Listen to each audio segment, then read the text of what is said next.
ஹரே கிருஷ்ணா கிருஷ்ணா கிருஷ்ணா ஹரே ஹரே, ஹரே ராமா ராமா ராமா ஹரே ஹரே. குட்டி கதைகள் 271. இதில் தனது கணவன் பிறவி குருடு என்பதால் மனைவி ஆனவள் வைராக்கியத்துடன் தன் கண்களை துணியால் கட்டி கொண்டவளின் கதையாகும். முன்பு ஒரு சமயம் காந்தார ராஜ குடும்பத்தில் இருந்து திருராசனுக்கு மனம் புரியும் விஷயமாக முழுமுதற் கடவுள் மற்றும் பரம புருஷ பகவான் ஸ்ரீ கிருஷ்ணனின் தூய பக்தரான பீஷ்மர் விதுரர் உடன் ஆலோசனை பண்ணினார். குருடனாக இருந்த ராஜகுமாரன் ஒருவனுக்கு தன்னுடைய குமாரியை மனைவியாக கொடுப்பதை குறித்து அந்த நாட்டு அரசனாகிய சுபலன் முதலில் மிக மிக தயங்கினான். ஆனால் ராஜ ரீதியையும் மற்ற ஐஸ்வர்ய விஷயங்களையும் கருத்தில் வாங்கி கொண்டு தன் செல்வியை அந்த அரசனுக்கு விவாகம் செய்து வைத்தான். தனக்கு அமைய இருக்கும் கணவன் பிறவி குருடன் என அறிய வந்த ராஜகுமாரி ஆகிய காந்தாரி தன் கண்களை தானே வஸ்திரத்தை கொண்டு கட்டி பார்வையற்று இருக்க தீர்மானித்து விட்டாள். தனக்கு அமையும் கணவனுடைய பாங்கிலேயே தானும் பார்வையற்று இருப்பது பொருந்தும் என அவள் தீர்மானம் செய்து கொண்டும் விட்டாள். பெண் ஒருத்தியின் பண்புக்கு இந்த செயல் யாண்டும் நல்ல எடுத்துக்காட்டு ஆகும். சகுனி என்பவன் காந்தாரியின் சகோதரன். அவன் மகிழ்ச்சியுடன் தன் உடன் பிறந்தவளை குரு வம்சத்தவர்களுக்கு தலைமை பட்டணமாக இருந்த அஸ்தினாபுரத்திற்கு அழைத்து சென்றான்.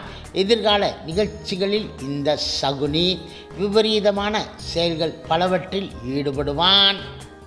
இப்பொழுது யாதவ வம்சத்தைச் சேர்ந்த சுரன் என்பவன் பிரசித்தி பெற்ற அரசன் ஆவான். அவனுக்கு பிரிதா என்னும் பெண்ணும் வசுதேவன் என்னும் ஆணும் மகப்பேறுகளாக இருந்தார்கள். இந்த வசுதேவன் கிருஷ்ணருக்கு தந்தையானான். சுரனுடைய தயாதிகளாகிய குந்திபோஜன் என்பவன் பிரிதாவை சுவிகாரம் செய்து கொண்டான். இந்த காரணத்தை முன்னிட்டே இந்த பெண்ணுக்கு குந்தி என்பது மற்றொரு பெயராக அமைந்தது. இவள் சிறுமியாக இருந்தபொழுது துர்வாச மகரிஷிக்கு ஒரு வருஷ காலம் குற்றேவல் புரியும் பாக்கியத்தை பெற்று இருந்தால் அவள் புரிந்த ஒழுங்கான பணிவிடையை முன்னிட்டு மகரிஷி பரம திருப்தி அடைந்து விட்டார். அந்த சிறுமிக்கு மந்திர உபதேசம் ஒன்று செய்து வைத்தார். அந்த மந்திரத்தை உச்சரித்து எந்த ஒரு தெய்வத்தை வேண்டுமானாலும் தன் மீது பிரசன்னம் ஆகும்படி செய்யலாம். சிறுமியாக இருந்ததனால் அப்படி ஒரு தெய்வத்தை வரவேற்பதால் விளைவது யாது என்பதை அவள் அறிந்து கொள்ளவில்லை. இப்படியாக இருக்கும் சமயம் ஒரு நாள் குந்தி விளையாட்டுத்தனமாக சூரிய தேவனை மனதில் நினைத்து கொண்டு அந்த மந்திரத்தை ஓதினாள். அந்த கணமே சூரிய தேவன் தோன்றி அவளை தழுவி கர்ப்பவதியை ஆக்கிவிட்டான். இப்பொழுது சிறுமியோ பயந்து போய் தான் இன்னும் பரிபக்குவம் அடையவில்லை என கெஞ்சினாள். ஆனால் சூரிய தேவதை அவள் செய்த மந்திர உச்சாடனை வீண் போகாது என்றும் சூரியனுடைய மகிமைகள் பலவற்றுடன் அவளுக்கு குழந்தை ஒன்று பிரசவம் ஆகும் என்றும் அதன் பிறகு அவள் பழையபடியே கன்னிகையாக இருப்பாள் என தெரிவித்தான். அந்த தேவதை தெரிவித்தபடியே நிகழ்ந்தது. சிறுமி குந்தி இரகசியமாக மகன் ஒருவனை பெற்றெடுத்து அதை ஒரு பெட்டகத்தில் வைத்து ஆற்றினுள் மிதக்க விட்டுவிட்டாள். அந்த பெட்டகத்தினுள் ரத்தினங்கள் சிலவற்றையும் அவள் போட்டு வைத்தாள். அந்த சிசுவின் கதி என்ன வேண்டுமானாலும் ஆகட்டும் என்பது அவளுடைய கருத்து. அந்த சிசுதான் எதிர்காலத்தில் மகாபாரத பிரசித்தி பெற்ற கர்ணன் ஆனான். கண்கள் இல்லாமல் குருடு ஆனபடியால் திருராசிரன் அரசனாக சிம்மாசனத்தில் வீற்றிருக்க தகுதியற்றவன் ஆனான். ஆதலால் பீஷ்மர் இரண்டாவது சகோதரனாகிய பாண்டுவை நாட்டுக்கு அரசனாக்கிவிட்டார். மேலும் நாடு ஆண்டு வந்த அந்த அரசனுக்கு மனம் முடித்து வைக்க பீஷ்மர் தீர்மானம் பண்ணினார்.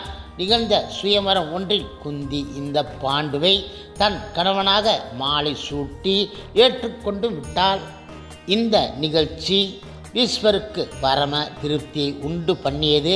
சில காலத்திற்கு பிறகு பாண்டுவுக்கு இரண்டாவது மனைவியாக மாத்திரி என்பவளை பீஷ்மர் தேடிக் கொடுத்தார். மந்தர நாட்டு மன்னனாகிய சல்லியனுக்கு அவள் தங்கையாவாள். திருமணம் முடித்து கொண்ட ஒரு மாதத்திற்கு பிறகு பாண்டு மன்னன் அஸ்தினாபுரத்துக்கு கப்பம் கட்டும் செயலில் இருந்து விலகியிருந்த நாடுகள் மீது படையெடுத்து சென்றான். அப்படி சென்றவன் அந்த நாட்டு மன்னர்களை அடக்கி ஆண்டான். அவர்களும் முறையே அஸ்தினாபுரத்துக்கு கப்பம் செலுத்தி வந்தார்கள். பாண்டு புரிந்த இந்த வீரிய செயலை பீஷ்மரும் அஸ்தினாபுர நகரவாசிகளும் பெரிதும் பாராட்டினார்கள்.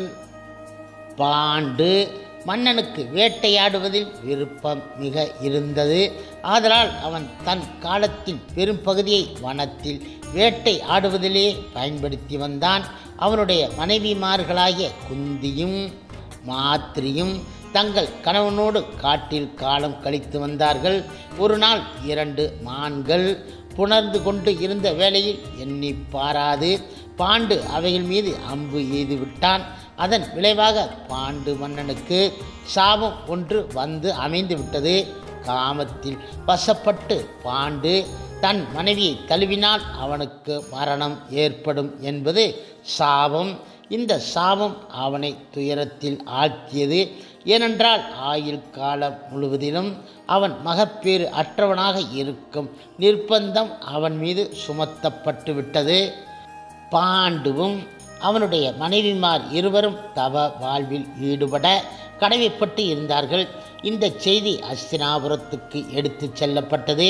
ராஜ ரீதிக்குரிய நகைகளும் பிறவும் வேலைக்காரர்கள் மூலம் அஸ்தினாபுரத்திற்கு திருப்பி அனுப்பப்பட்டன. கொஞ்ச காலத்திற்கு பிறகு தனக்கு சந்தானம் வாய்க்காததை குறித்து பாண்டு கவலை அடைந்தான். இந்த பிரச்சனையை நிவர்த்தி பண்ணுவது எப்படி என குந்தியோடு அவன் ஆலோசனை பண்ணினான்.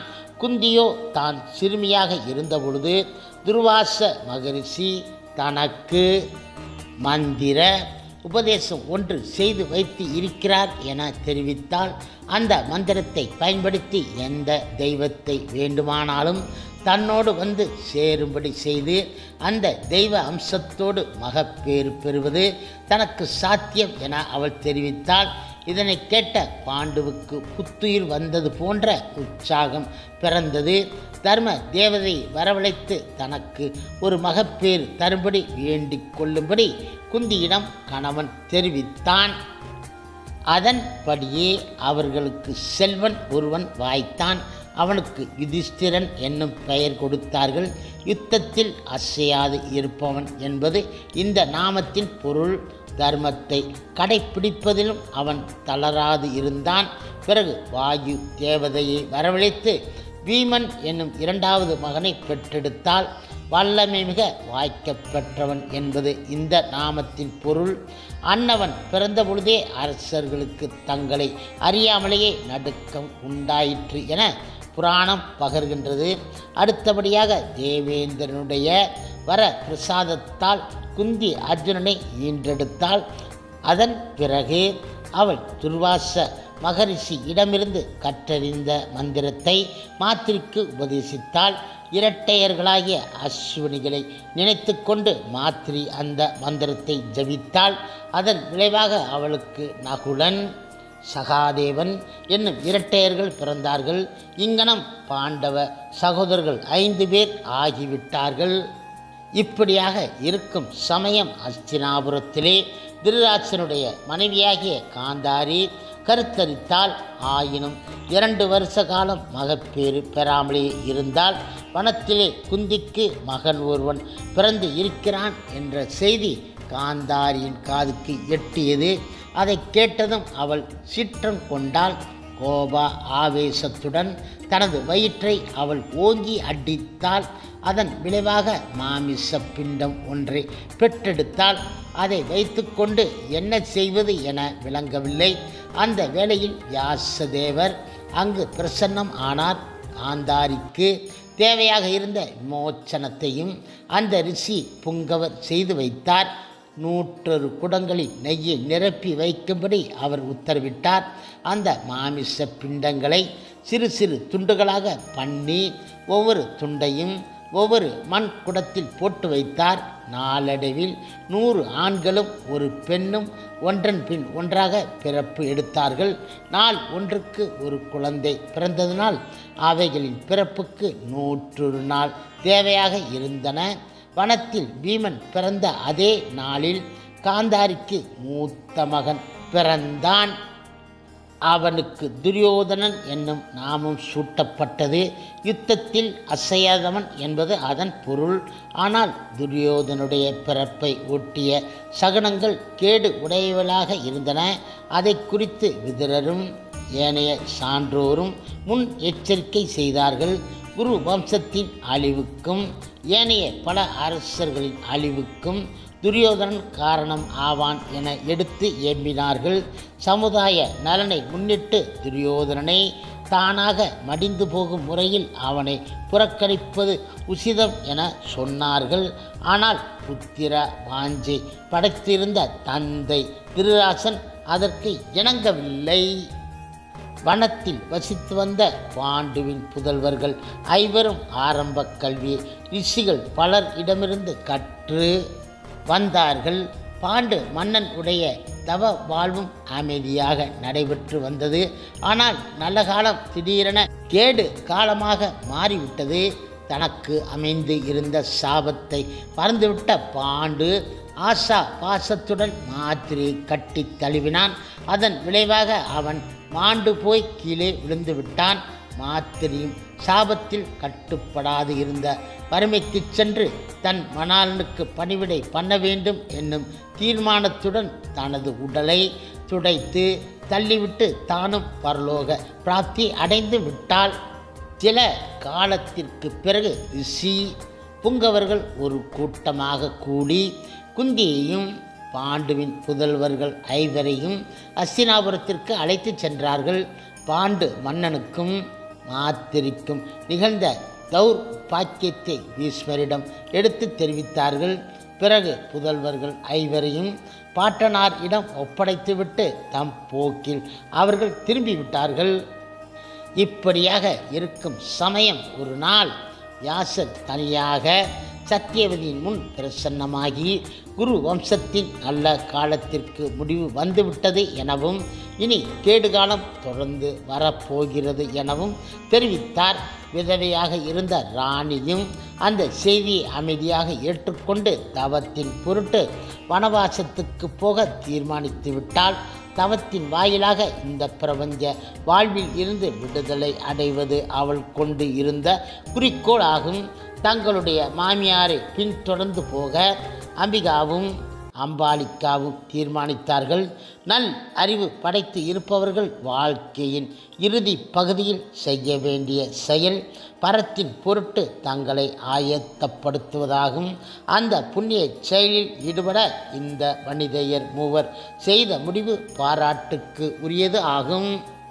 தனக்கு வாய்த்திருந்த பேரன்மார்கள் அத்தனை பேரையும் நன்கு பராமரிக்க வேண்டுமென தவத்தின் பொருட்டு புறப்பட்டு போன தாய் சத்தியவதி பீஷ்மரிடம் தெரிவித்தால் குரு வம்சத்துக்குரிய சிம்மாசனத்தின் மீது தகுதி வாய்ந்த வேந்தன் ஒருவனை அமர்ந்திருக்க பண்ணும் வரையில் அவருடைய கடமையை புறக்கணித்து விடல் ஆகாது என பீஷ்மரிடம் தாய் தெரிவித்தால் அன்னையின் ஆணையை தலைவணங்கி அவர் ஏற்றுக்கொண்டார். புதிதாக தமக்கு வாய்த்த இந்த கடமையை இனிதி நிறைவேற்றுவதில் அவர் இன்புற்று இருந்தார். குரு வம்சத்துக்கு அத்தனை பேர் சந்தானமாக வாய்த்ததை குறித்து அவர் மிக மிக பெரு மகிழ்ச்சி அடைந்து இருந்தார். ஹரே கிருஷ்ணா ஹரே கிருஷ்ணா கிருஷ்ணா கிருஷ்ணா ஹரே ஹரே ஹரே ராமா ராமா ராமா ஹரே ஹரே. சில பிரபுபாதரின் சேவையில் கான் பக்தர்கள்